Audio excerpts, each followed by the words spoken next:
오늘 이 두 가지 포인트 두고 흥미로운 이야기 진행해 보겠습니다. 먼저 국민의힘이 아니 왜 이렇게 탄핵을 남발하냐라고 반발했습니다. 들어보시죠.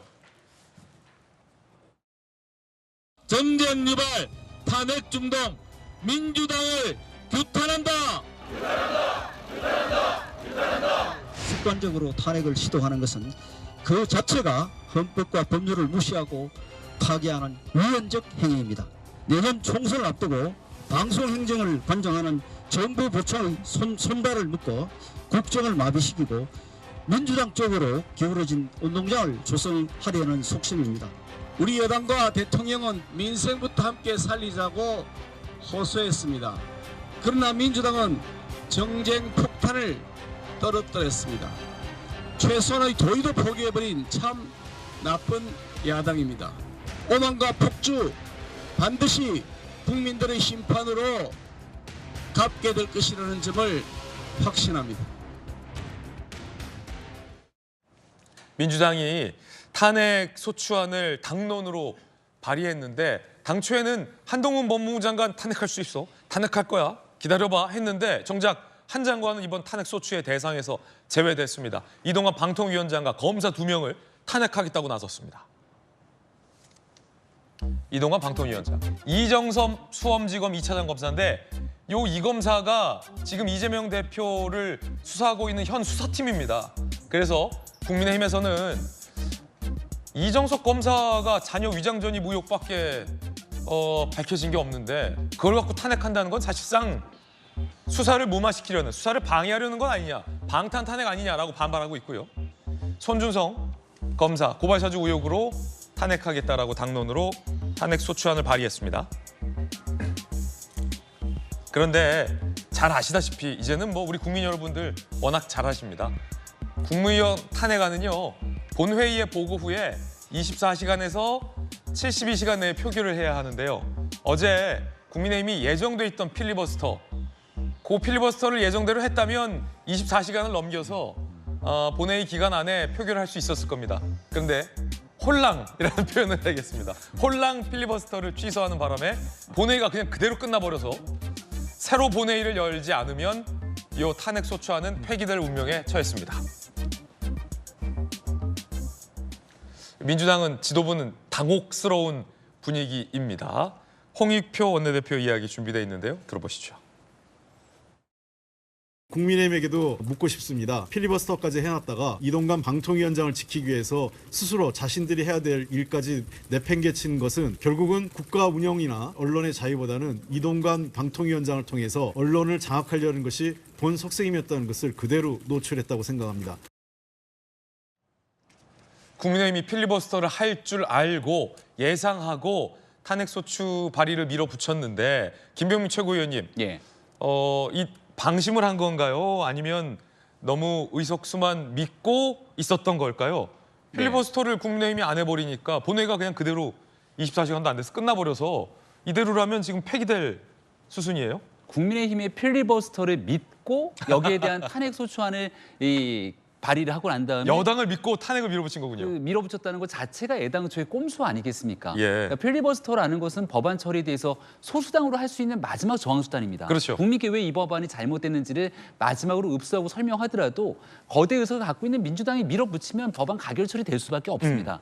근데 그 필리버스터를 하게 되면 자동적으로 시간이 연장되니까 지금 조금 전에 봤던 24시간 이후에 표결하게 됐던 그 국회법을 준용해서 이동관 방통위원장에 대한 탄핵을 가결 처리하려고 했던 속셈으로 보이는데 여기에 대해서 국민의힘이 국민들께 충분히 반대되는 내용들을 필리버스터를 통해서 이야기를 하고 싶음에도 불구하고 이동관 방통위원장에 대한 무리한 탄핵 이 부분을 막아서기 위한 고육지책의 과정들을 윤재욱 원내대표가 잘 지혜롭게 쏟아냈다 생각하고요.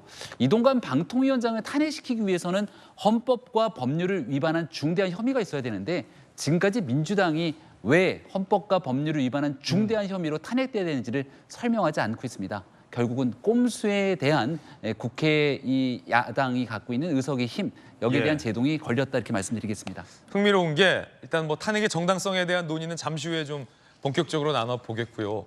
김병민 최고위원이 발언하신 부분 중에 굉장히 흥미롭게 제가 들은 표현이 있는데 여당의 필리버스터만 믿고 탄핵을 밀어붙였다가 발등이 찍힌 셈인데 지금 국회의장 쪽을 좀 취재해서 들리는 이야기는 아니 본회의를 지금 홍익표 원내대표가 새로 좀 열어달라. 72시간 지나기 전에 똑딱똑딱 벌써 지금 몇 시간 안 남았어요.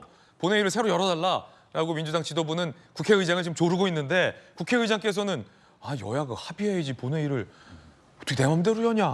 안 된다. 지금 이러고 있는 상황인 것 같아요. 네, 김진표 국회의장은 민주당 출신의 국회의장입니다만은 국회법을 준수하면서 중립적인 진행을 하기 위한 노력을 하고 있는 분으로 알고 있습니다. 네. 과거 이재명 대표가 단식 중에 김진표 의장이 찾아가서 여기에 대한 국민의힘 뭐 예를 들어 윤석열 정부의 장관들을 대상으로 성토를 했는데 당시 김진표 의장의 대응이 같이 함께 협력해야 되지 않냐라고 하는 원론적인 이야기를 쏟아낸 바 있거든요. 네. 그러니까 마찬가지로 이 탄핵 소추안을 발의해서 의결하려면 정확하게 왜 이 탄핵이 꼭 필요한지 적법한 절차를 지켜야 되는데 그런 내용들을 무시하고 진행하게 된다면 김진표 의장이 원칙에 따라서 그런 요구 받아들이지 않을 것으로 보입니다. 24시간 이후 72시간 이내의 이 조항에 민주당이 덜컥 갇힌 건데 박수현 수석님, 예. 민주당 지도부가 방심한 것 같아 보여요. 국민의힘이 필리버스터를 처리할 줄 몰랐던 것 같습니다. 뭐 일단 그렇게 보이죠. 예. 그러나 이제 지도부는 충분히 여러 시나리오 중에 예상됐던 시나리오다 이렇게 이야기를 하고 있습니다만 방금 앵커께서 말씀하신 홍익표 원내대표가 김진표 국회의장에게 본회의를 다시 열어달라고 요청하고 있는 상황을 종합해 보면 결과적으로 허를 찔렸다라고 하는 언론의 표현이 맞지 않나 저는 그렇게 생각을 합니다. 이제 남은 것은 이 그 탄핵안의 어떤 뭐 내용에 대해서는 이따 또 말씀하시기로 했고 또 우리 성치훈 부의장께서 자세히 설명을 할 거로 생각이 됩니다만 저는 여기서 어떤 이제 앞으로 이게 어떻게 될 거냐가 지금 관심 아니겠어요? 그렇죠. 이게 이대로라면 본회의가 없으니까 폐기 수순인데. 그렇습니다. 그래서 이제 두 가지 관점일 텐데요. 우선 김진표 국회의장이 이제 해외 일정도 예정이 돼 있기 때문에 국회의장의 원칙대로 합의해와라. 합의가 안 되고 뻔하지 않습니까? 그러니까 안 열겠다는 뜻이죠. 그래서 현재 예정이 돼 있는 것이 11월 23일과 11월 30일, 12월 1일 본회의가 예정이 돼 있는데 11월 23일 본회의는 하루이기 때문에 아까 말씀하신 보고 후 24시간 이후 70시간 이내 처리라고 하는 것이 안 되잖아요. 그렇다면 11월 30일, 12월 1일 본회의에 이걸 처리할 수밖에 없는 일정상으로는 그렇게 이제 돼 있고 민주당은 그렇게 처리하겠다는 뜻이고요. 다만 또 하나 여기서 쟁점이 이것이 이제 우리 국민들께서 잘 아시는 바와 같이 일사부재의라고 하는 그 원칙에 해당이 되냐 안 되냐의 싸움이죠. 그리고 또 하나는 이것이 자동 폐기가 되냐 안 되냐. 다시 말해 민주당은 이것이 보고는 했지만 이것을 철회할 수 있다. 그렇다면 폐기 대상이 아니다. 이렇게 주장하는 것이고 국민의힘은 그렇지 않다라고 해서 이런 법리적인 어떤 측면들이 충돌이 일정의 충돌과 함께 이 법리의 충돌이 되고 있어서 결과적으로는 탄핵안의 본질적인 내용에 대한 논의는 서로 민주당도 국민의힘도 서로 그 기회를 다 잃은 거죠. 그래서 결과적으로 일정과 이런 법리의 싸움 이런 것들로 이제 연말 예산 국회에 영향을 미치는 그런 수순으로 가고 있는 것 같습니다. 역시 청와대 수석께서 명쾌하게 향후 일정까지 정리를 해주셨습니다. 탄핵 소추 대상이 된 발의의 대상이 된 이동관 방통위원장 반응도 준비돼 있는데 황당하다는 겁니다. 왜 나를 탄핵하냐는 겁니다. 혹시 총선 앞두고 가짜 뉴스 등을 단속 못하게 하려는 건 아니냐라는 반발도 일부 조간신문에선 보도되고 있는데요. 직접 들어보시죠. 저는 어떠한 법률 위반 행위도 없는데 저를 야당이 숫자를 앞세워서 탄핵하겠다고 하는 거는 민심의 탄핵을 받을 거다 이렇게 생각합니다. 궁극적으로는 헌법재판소가 판단하리라고 생각합니다. 혹시라도 가짜 뉴스를 단속하는 것이 본인들의 선거운동에 방해가 되기 때문에 그런 것이 아닌가 하는 의심을 제기하지 아니할 수가 없습니다. 참으로 부당하고 황당한 탄핵의 사유다. 만약에 어찌 본회의가 열리고 이 탄핵 소추가 통과된다면 어떻게 될까 궁금합니다. 방통위는 그럼 어떻게 운영될까 함께 보시죠.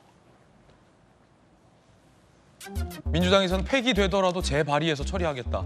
탄핵가 가결되면 방통위원장 임명된 지 얼마 안 됐는데 직무정지 상태가 돼서요. 방송사 재승인 제어가 업무 차질이 우려되고요. 일단 방송통신위원회의 업무 자체가 마비될 가능성도 제기되고 있습니다.